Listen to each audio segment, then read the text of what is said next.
এক রান্নায় ১ প্লেট ভাত খেয়ে ফেলবেন। হ্যালো এভরিওয়ান, আসসালামু আলাইকুম। Welcome to my another cooking video.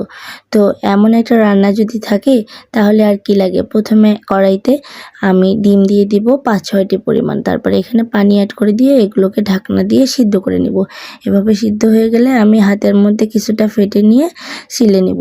এর ছিলকাগুলো ছিলে নেব। তারপরে এইদিকে আমি ডিমগুলোকে ২ ভাগ করে নিব। তারপরে এখানে খানিকটা লবণ হলুদ দিয়ে ডিমগুলোকে ভালোভাবে মেখে নিব। তারপরে কড়াইতে কিছুটা পরিমাণ তেল গরম করে এগুলোকে ভেজে নিব। ভেজে নেওয়া হয়ে গেলে এগুলোকে তুলে নেব। তারপরে এখানে মরিচ পেঁয়াজ ব্রাউন কালার করে ভেজে এখানে হালকা লবণ এবং মরিচ গুঁড়ো দিয়ে দেব। তারপরে মরিচ পেঁয়াজগুলোকে একটু কষিয়ে নিয়ে হালকা পানি দিয়ে ডিমগুলো একে একে দিয়ে দেব। এই তো রেডি হয়ে গেছে আমার সেই ডিম মশলা রেসিপি। অবশ্যই ভালো লাগবে আপনাদেরকে।